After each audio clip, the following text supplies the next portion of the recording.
কি মনে করছো মানে তোমার ছেড়ে দিছি আমি একবার, তুমি আমার বাঁধন থেকে মুক্ত? না না, আল্লাহ তাআলা বলেন ইলা রব্বিকা মুনতাহাহা, তোমার রবের নিকটেই তোমার শেষ ঠিকানা, তোমার শেষ সমাপ্তি তোমার রবের কাছে।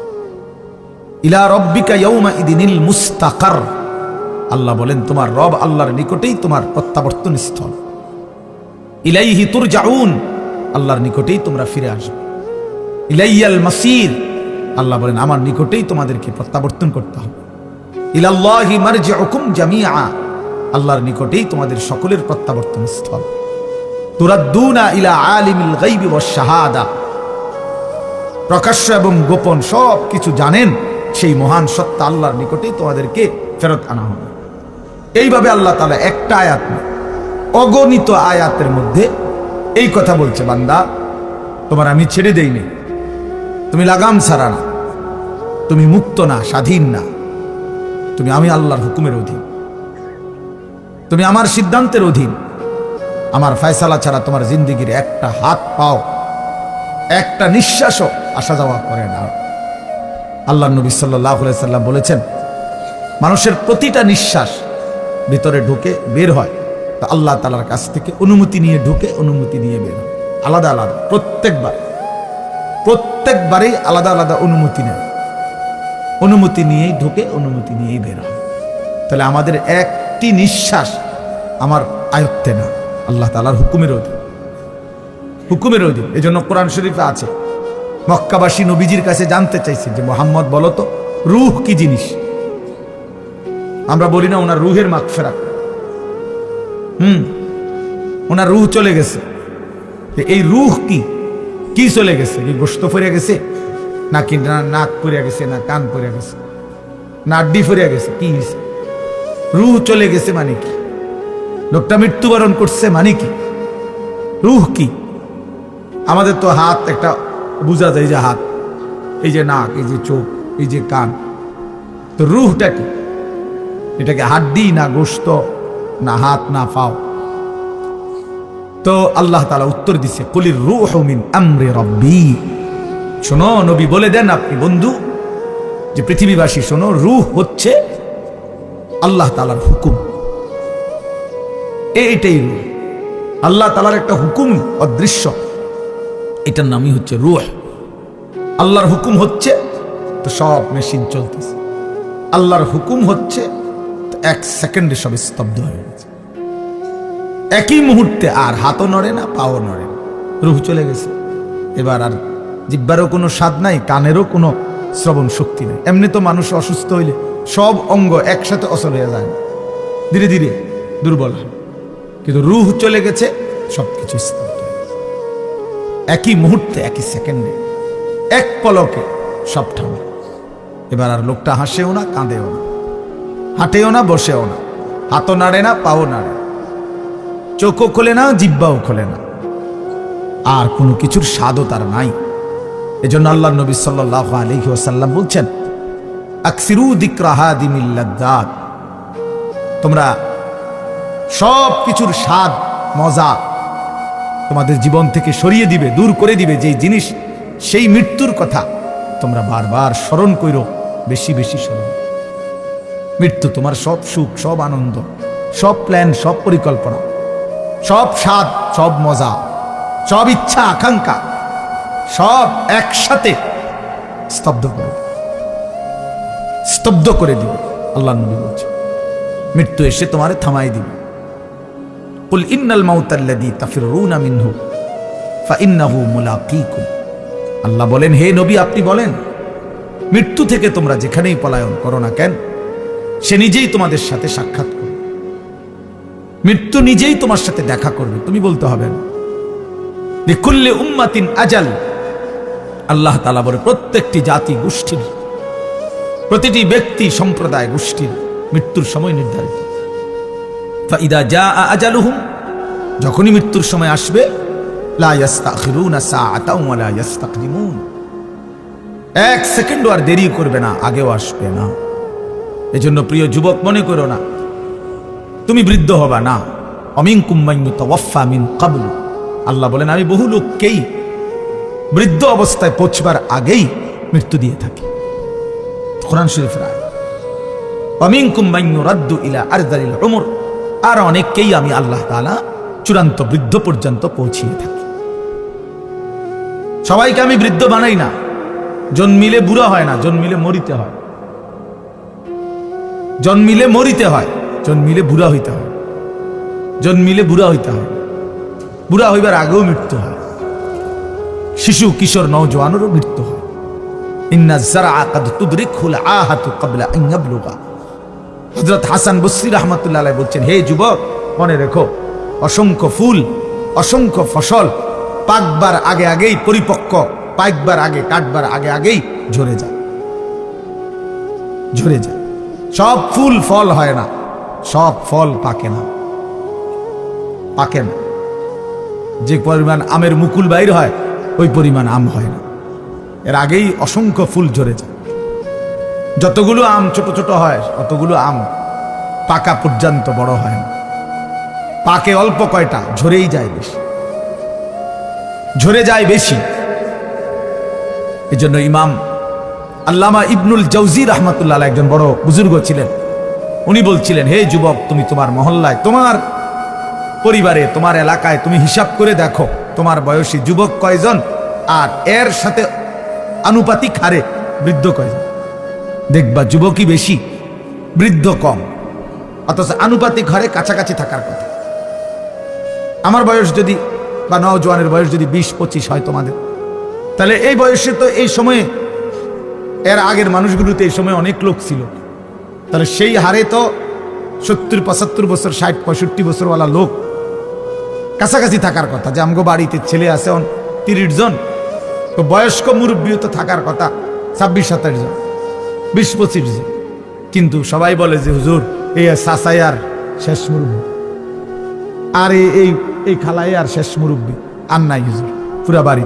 এরকম 2 জনে একজনের হিসাব দেয়, তাহলে বোঝা গেল বয়স্ক লোকের হিসাবে আসে বয়স্ক কম, কিশোর নওজোয়ানি বেশি।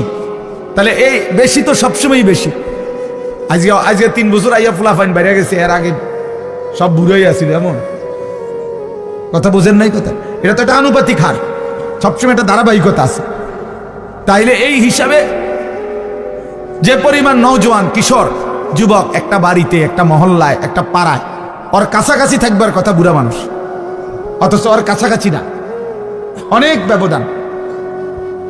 জওয়ান যদি থাকে 30 জন, বুড়া নাই 3 জন। কেন? তার মানে অধিকাংশ যুবকই বৃদ্ধ হওয়ার আগে আগে কবরে চলে যায়। এটাই উনি বুঝাইছেন, যে তুমি দেখলেই বুঝবা, খোলা চোখেই এটার প্রমাণ এটা। এই জন্য হযরত ওমর রাদিয়াল্লাহু তাআলা আনহু বলতেন, কুল্লা ইয়াউমিন ইউকালু মাতা ফুলান মাতা ফুলান ওয়ালা বুদ্দা মিন ইয়াউমিন ইউকালু মাতা ওমর। হযরত ওমর রাদিয়াল্লাহু তাআলা আনহু বলতেন যে প্রতিদিন ঘোষণা হয়, আজ অমুকের মৃত্যু হলো, আজ অমুকের মৃত্যু হলো। তিনি বলেন, নিশ্চিত একদিন ঘোষণা হবে, আজ ওমরের মৃত্যু হলো, আজ ওমরের মৃত্যু হলো। হযরত ওমর রাদিয়াল্লাহু তাআলা আনহু, আমরা কিতাবে পড়ছি, 10.5 বছর তিনি মুসলমানদের খলিফা ছিলেন, বাদশাহ ছিলেন। তো এই 10.5 বছর উনি একজন লোক, ওনার চাকরি দিয়ে রাখছিলেন, একজন লোকের দায়িত্ব ছিল যিনি ওনার সাথে থাকতো। আর কিছুক্ষণ পর পর শুধু তার চাকরি ছিল একটা কাম, যে ওনাকে শুধু ওমরকে মৃত্যুর কথা স্মরণ করাই দিত। এর দূরে কাম ছিল না, একটু পর পর, ওমর তোমাকে মরতে হবে, তোমাকে এই পৃথিবী ছেড়ে চলে যেতে হবে, এই কথাইটা মনে করাই দিত, এই কথা মনে করাই দিত। হ্যাঁ, এক বুজুর্গ বলছেন যে জানাজার লাশের সামনে দাঁড়িয়ে তুমি একবার হলে ভাইবো যে এর পরের লাশ হয়তো তোমার জানাজা, পরের লাশ। এই আমার ড্রাইভার যে আবু বকর ভাই হয় বলতেছে,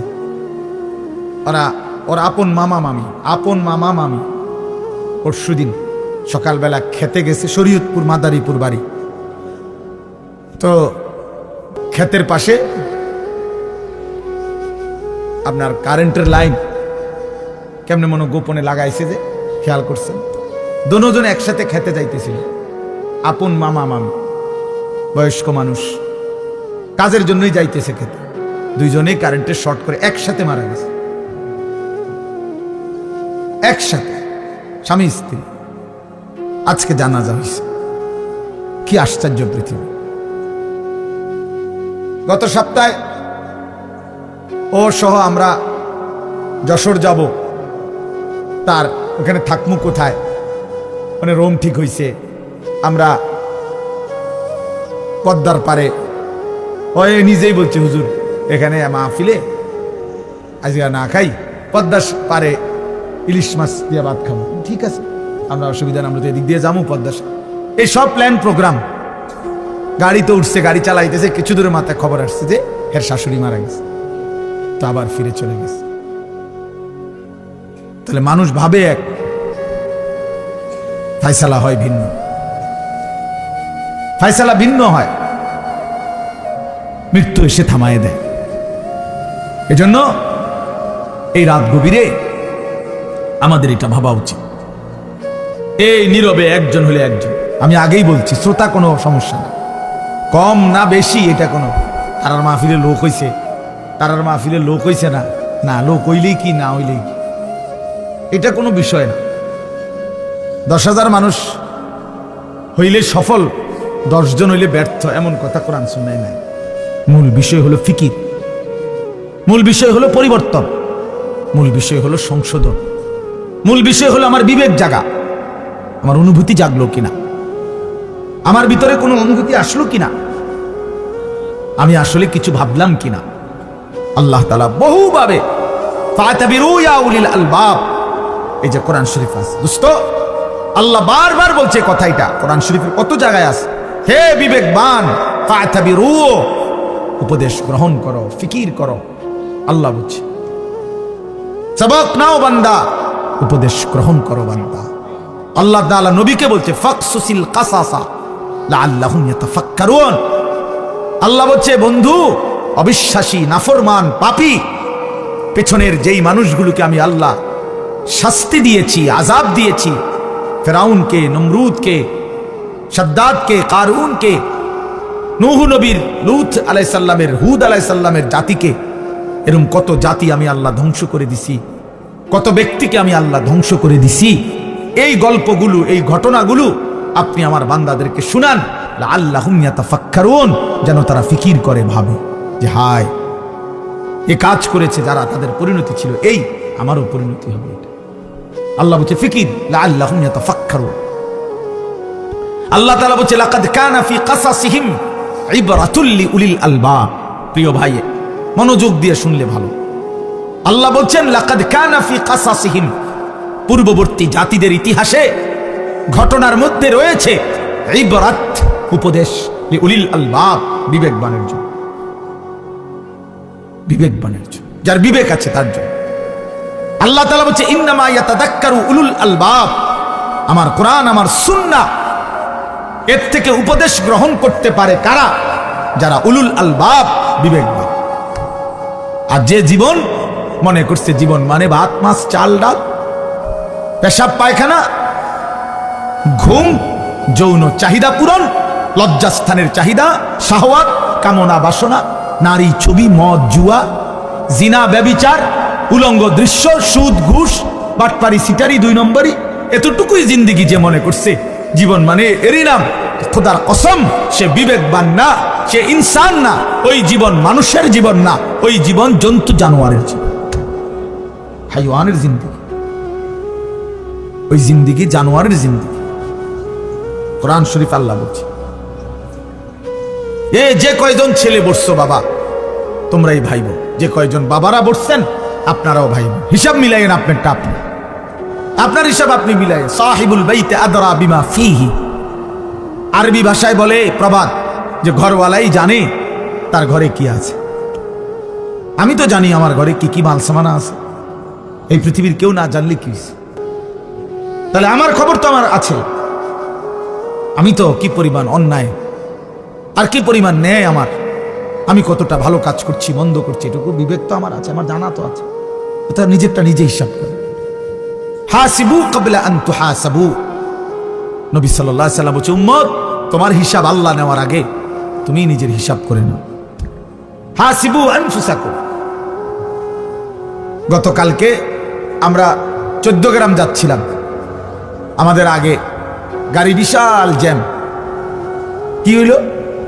বলল যে হুজুর একটা ছেলে ট্রাকের সাথে সাইকেল চালাইয়া যাইতেছে, বাড়ি খাইছে, একটা বাড়ির সাথে সাথে দুইটা পাও একার ভাঙ্গা, দুটা পাও শেষ, রক্তে ভাইসা গেছে মাঠে। খালাস। এই জিন্দিগি, এই হাসি খুশির জিন্দিগি ক্ষণিকের মধ্যে স্তব্ধ। এজন্য প্রিয় ভাই, তুমি তোমার উপরে যদি ভরসা করিয়া গুনাহ করো যে আমার শরীর, আমার যৌবন, আমার স্বাস্থ্য, আমার সুস্থতা,